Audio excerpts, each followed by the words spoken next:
تو اس میں سارے جو ملک دلچسپی رکھتے ہیں، آپ نے نوٹس کیا ہوگا کہ پاکستان، ہندوستان، ایران کے وزرائے خارجہ بھی وہاں موجود تھے. جی ہاں، ہلری کلنٹن بھی خود بھی تھیں. جی ہاں. تو اس سے نظر آتا ہے کہ ایسی کانفرنس کا دائرہ بہت بڑا ہے. مثبت کچھ پیش رفت ہوئی ہے جی اس ہاں، کے اندر. اور اس میں بین الاقوامی کمیونٹی کی دلچسپی صحیح ہے اس بارے میں، اور کرزائی صاحب پہ بھی ایک قسم کا دباؤ ہے کہ آپ حکومت کو زیادہ بہتر طریقے سے چلائیں. جو بڑے الزامات ہیں کہ وہاں بڑے کرپشن بہت ہی بڑے پیمانے پہ ہو رہی ہے، جن میں ان کا اپنا خاندان انوالوڈ ہے، یا اور بھی چیزیں ہیں جو وہاں پہ قابل گرفت ہیں. تو یہ ایک پریشر ٹیکٹک بھی ہے. لیکن ساتھ ہی میں سمجھتا ہوں بین الاقوامی کمیونٹی کی جو پریشانی ہے اس بارے میں، افغانستان کے بارے میں تشویش ہے کہ بھئی یہاں کے حالات کس طرح بہتر ہی نہیں ہوتے ہیں.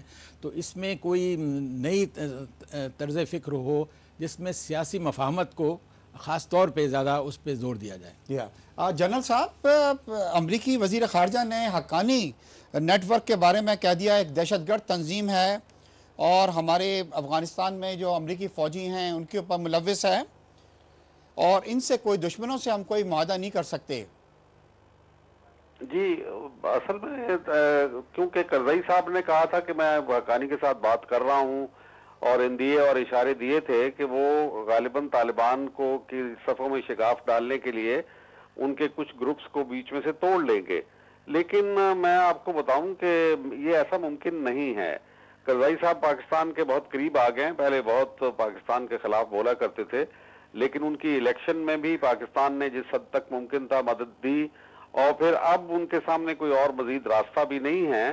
تو کرزئی صاحب جو چاہتے ہیں کہ کسی نہ کسی طریقے سے وہ امریکہ اور ورلڈ کمیونٹی کو کنونس کر لیں کہ اگر ان کو موقع دیا جائے، مزید پیسہ دیا جائے اور ان کو کھلی چھٹی دی جائے افغانستان کے اندر، تو وہ طالبان کے ساتھ بات کر کے ان کو اپنی صفوں میں شامل کر لیں گے. یعنی کولیشن گورنمنٹ کے اندر وہ طالبان کو بھی شامل کر لیں گے.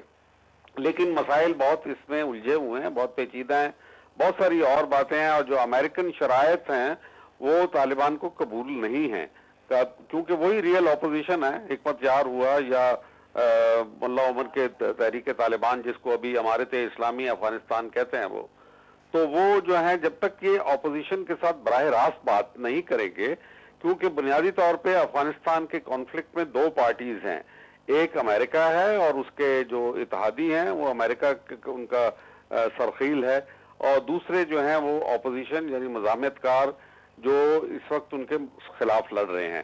جب تک ان دونوں فریقوں کے درمیان براہ راست گفتگو نہیں ہوتی، اور اس شرط کے اوپر دیکھیں، بجائے اس کے یہ کہا جائے کہ جی آپ شامل ہو جائیں، آپ سرنڈر کر دیں، کیونکہ سرنڈر کروانے کے لیے فتح حاصل کرنا بہت ضروری ہے، اور فتح جو ہے وہ مل نہیں رہی. یہ بڑی بدقسمتی ہے ان کی، کیونکہ مرجا کا آپریشن جو لانچ کیا سرج کے بعد وہ بھی ناکام ہو گیا، اور کندھار آپریشن کے امکانات جو ہیں آہستہ آہستہ معدوم ہوتے چلے جا رہے ہیں، کیونکہ ان کو معلوم ہے کہ کندھار میں گئے تو اور مشکلات ان کے لیے بڑھیں گی، اور وہ ایک ایسا واٹر شیڈ ثابت ہوگا کہ اس کے بعد ان کو بھاگتے چارہ ہوگا، اور اس کے علاوہ کوئی اور راستہ نہیں ہوگا.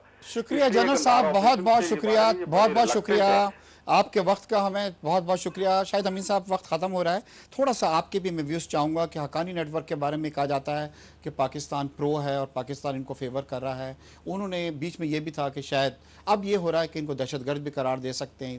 آپ سوچتے ہیں کہ کچھ امریکہ یا افغانستان کے رویے میں تبدیلی آئے گی ان کے بارے میں؟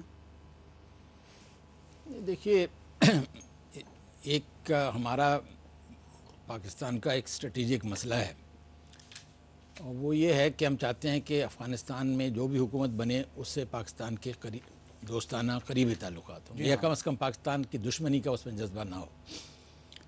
تو اب جب کہ یہ بات ہو رہی ہے کہ کچھ امریکن فوجیں نکل جائیں گی افغانستان سے، اب چاہے 2011 میں وہ شروع ہوتی ہیں اور کب ختم ہوتی ہیں، لیکن ایک قسم کی ڈسکشن پہلے کے مقابلے میں زیادہ ہے. جی ہاں. تو Pakistan has to think of post withdrawal Afghanistan.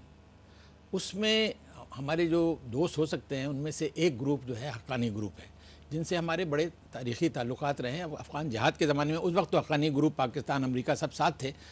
اس کے بعد جو تھا، جب یہ اور بھی سوویت فوجیں نکل گئیں، تب بھی ہمارے ان کے ساتھ اچھے روابط تھے. تو اس بنیاد پہ خیال کیا جاتا ہے کہ حقانی گروپ اور طالبان میں کوئی ضروری نہیں کہ بالکل ہی